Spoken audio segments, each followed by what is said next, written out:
inti daripada RUU TNI ini sebetulnya hanya memperpanjang usia pensiun beberapa perwira tinggi. Gak ada niat TNI mau difungsi lagi, come on, ya kan? Nonsense itu saya katakan, tidak ada niat TNI. Masalah demo adalah biasa. Dalam negara sebesar kita, kan kita sudah sepakat berdemokrasi. Orang berdemo itu dijamin oleh Undang-Undang Dasar. Hak berkumpul, hak berserikat dan sebagainya. Jadi itu menurut saya biasa. Kalau ada abusive, ya kita harus investigasi dan kita harus proses secara hukum kalau abusive. Tapi Mbak Uni harus tahu. Coba perhatikan secara objektif ya dan jujur ya. Apakah demo-demo itu murni atau ada yang bayar? Harus objektif dong. Iya kan? Pertama, ada demo melawan efisiensi. Demo katanya dana pendidikan akan dikurangi. Demo, jadi harus objektif. Kita bukan anak kecil, Mbak Uni, ya kan? Kita hormati hak untuk berdemo, asal demonya damai, tidak mau menyulut kerusuhan. Nah, kalau bakar-bakar ban itu bukan damai. Jadi selalu dalam pengelolaan suatu negara kita waspada. Apakah ada kelompok-kelompok atau kekuatan-kekuatan asing yang ingin adu domba? Ini berlaku lazim. Data-data keluar sekarang. Pemerintah Trump membubarkan USAID.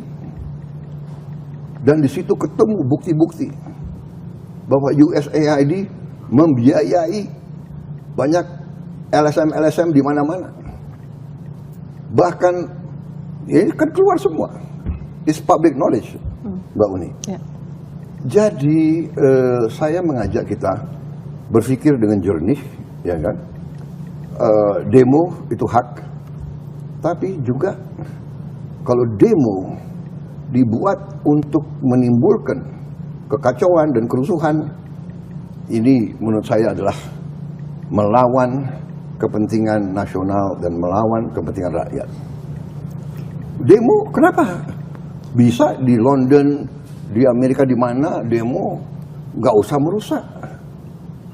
merusak pagar, nggak usah merusak stasiun bis, terminal bis. Ini kan uang rakyat. Boleh demo di kampus, tapi jangan merusak fakultas. Ini uang rakyat. Ya, jadi dan Mbak Uni perhatikan nggak? Petugas-petugas polisi kita sekarang tidak bersenjata. Ya, jadi masalah abusive oke, catat. Tapi dalam Mbak Uni sendiri mengatakan berapa ratus demonstrasi, berapa kasus abusive. Ya, jadi saya paham dan saya tahu setiap institusi ada yang tidak beres. Ya, organisasi yang besar, ya kan, pasti ada yang namanya manusia, namanya kadang-kadang anak muda, emosi, panas dan sebagainya. Tapi nggak ada niat dari pemerintah untuk menekan, nggak ada. Untuk apa? Kita mau kerja untuk rakyat. Tentang soal kenapa kok RUU TNI ini begitu dipercepat? RUU TNI dipercepat karena kita mengalami suatu fenomena dalam beberapa tahun itu. Ya. Panglima TNI 1 tahun ganti, Kasat 1 tahun ganti, karena usianya habis. Waktu dia untuk kariernya, begitu mau dipakai, usia habis. Di mana kita bisa punya suatu organisasi yang pemimpinnya ganti tiap tahun. Nah di situ saya sebetulnya mengatakan, saya bilang ini kalau tidak ini berapa jenderal kita harus kita ganti sekarang. Jadi saya mohon kalau bisa, inti daripada RUU TNI ini sebetulnya hanya memperpanjang usia pensiun beberapa perwira tinggi. Gak ada niat TNI mau duifungsi lagi, come on, ya kan? Nonsense itu saya katakan, tidak ada niat TNI ya keluar dari politik. Coba buka sejarah, di mana TNI keluar dari politik dalam sekian puluh tahun berapa?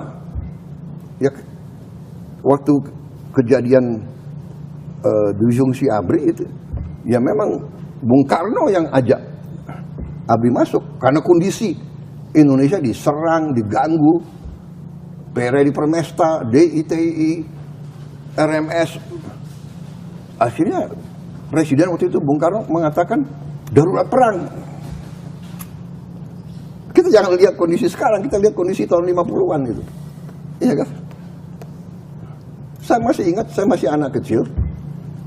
Dari Jakarta mau ke Puncak lewat Bogor, dihentikan di tengah jalan. Di jalan ke Puncak itu DI rambut gondrong di pinggir jalan, dihentikan. Ya mereka minta makan, minta ini. Jadi kondisi zaman berbeda-beda. Ya. Jadi menurut saya undang-undang TNI itu is a non-issue. Tidak ada niat. Semua pejabat tentara yang akan masuk jabatan-jabatan sipil pensiun dini.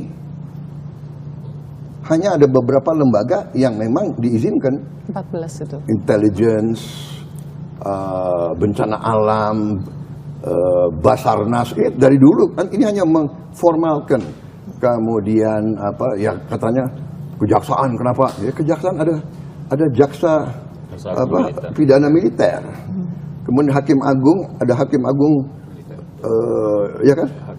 Kamar militer, dan kalau dilihat semua itu ada reasoningnya. Jadi menurut saya it's non-issue, itu rakyat juga tahu kok bahwa. Tapi transparansi proses pembahasannya juga akan dipersoalkan. Itu yang memicu demo sebetulnya Pak. Selain konten ya, selain konten yang dikhawatirkan bahwa ini kita mengarah ke militarisme negara, militarisme ada kotor-kotor lagi kayak zaman Orde Baru. Ya sudahlah, ya. Gak ada itu. Ya. Okay. Gak ada militarisme apa, ya kan? Militarisme apa? Kenapa orang nggak ribut kalau Thailand itu kudeta berkali-kali kok? Kenapa nggak? Anda ngerti? Nggak ada itu.